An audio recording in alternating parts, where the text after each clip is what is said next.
So I'm using two different cab impulses here from my impulse response pack, leaning more towards this one here, cab 1 top left.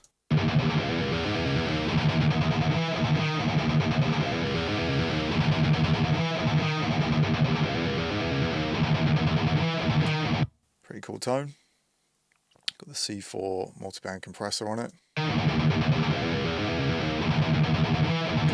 Just taming the palm mutes, so I'll put that one back where it was.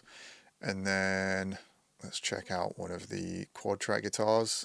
So I always pan mine, I never do them 100%. Everyone's always trying to get their mixes do like stereo enhancement and stereo enhancement on guitars. I'm sort of the opposite in that I'll keep secondary guitars in a bit more narrow and just keep a big fat wall of guitars. The guys that get my favourite guitar tones, like Andy Sneap, Scott Atkins, at least like Andy Sneap back in the day, it doesn't do as much chord tracking these days, but just having 100% and then the secondary tracks just panned a little bit closer inwards.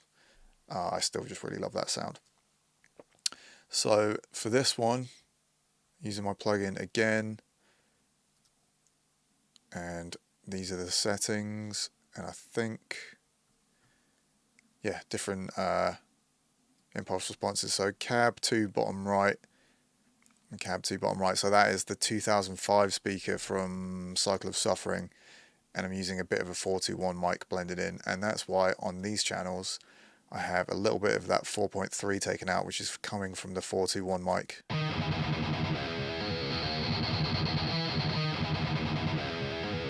Got a horrible spike right there on that microphone, but once you get rid of it, it's a really pleasing kind of scooped tone. So all the guitars together sound like this.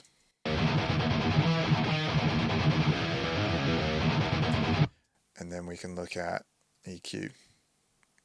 So this will be my subtractive EQ. So taming, again, this area that the C4 is tackling, but I'm actually removing it as well as using dynamic EQ.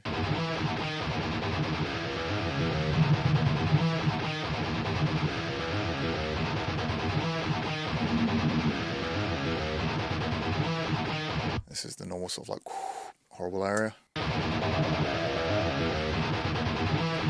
And then 2.2 to 2.3 is always pretty horrible. And 3.2 again. Taking a bit of 4.2 out. I mean, this is pretty close to 4.3 where the 421 mic kind of sticks out a bit.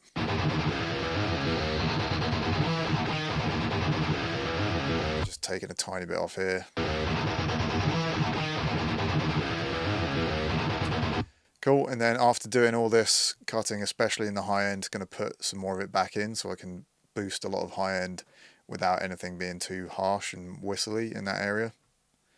So I've got this turned up to 16k and boosting it by 2.8. So it's not really doing a lot. I'm just sort of lazily boosting all the way up there to bring up a little bit more up here.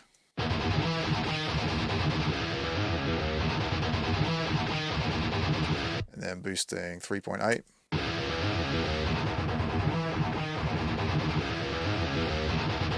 And then getting rid of a little bit of mids. Not really much there. And boosting some low end here around 75-ish.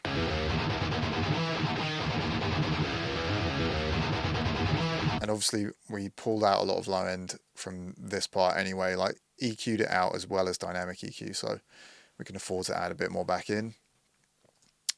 More EQ again. I felt like this was like really harsh and problematic.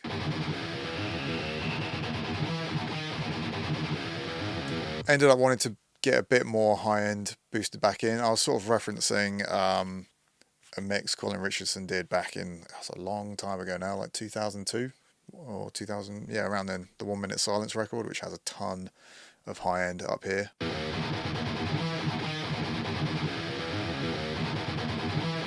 But always making sure there's not too much 6K in there, sort of balances things out between the mix of bright and dark tones.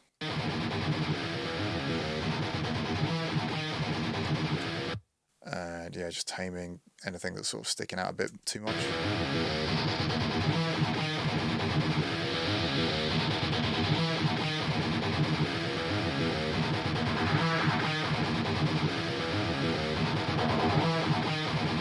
For me, I'm usually looking for my low end to be peaking around here and my high end to be peaking around here, and then a bit of a carve in the mids to get a bit more thickness. I don't like too much mid-range in my guitar tone.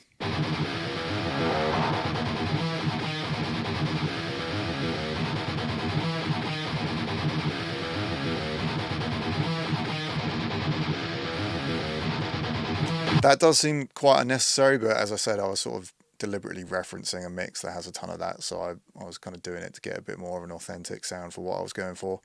And then one last bit of sort of taming here, more subtle moves.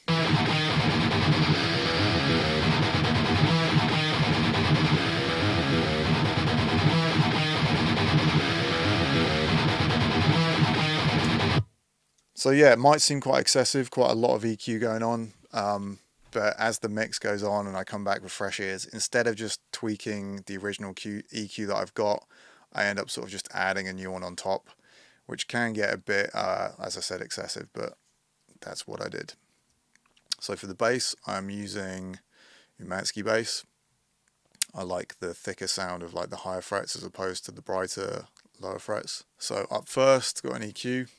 A lot of dynamic EQ work going on there. I can take off all these other plugins so you can hear it. Just really trying to like lock down the low end or the lower mids to make sure nothing gets too built up in these areas. FabFilter Pro and B doing a similar sort of thing.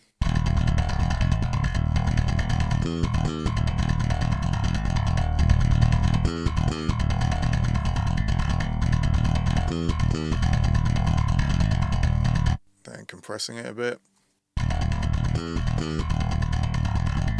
This is a semi-fast attack and the fastest release possible on the 1176. Most compressors, the release is here, but this one is backwards. And then the dark glass.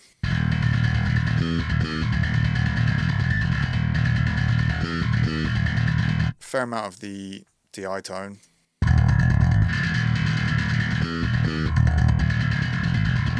To get a bit more of the thickness in there. And then some EQ.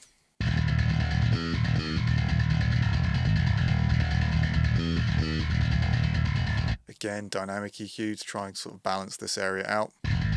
There were some pretty harsh whistles on the dark glass.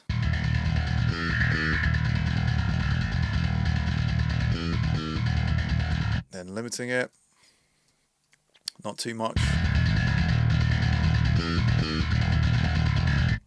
And then more EQ just at the very end. And I can hear that really loudly. I want to take more of it out.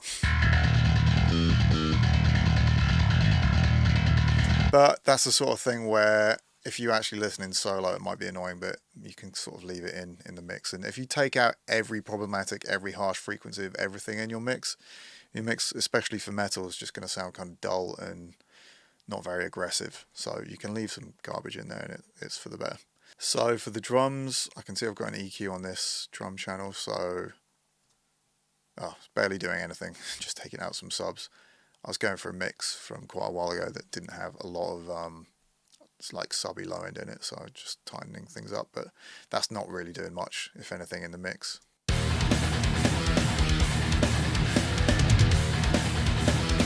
So for this one, I'm using the Ludwig 400 snare.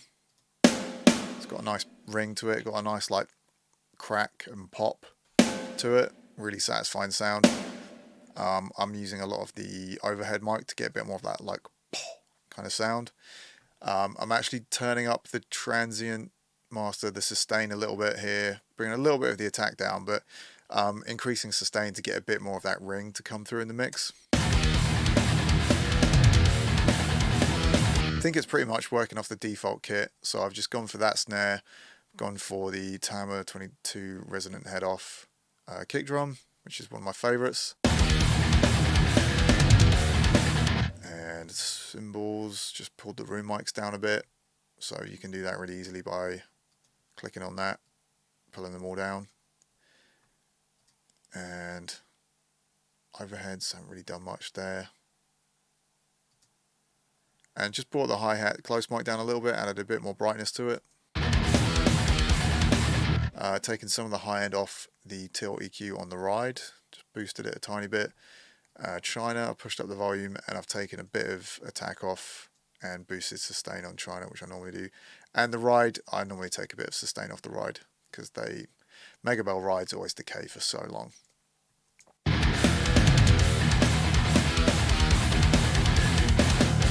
Cool, and that is an in-depth look at that one.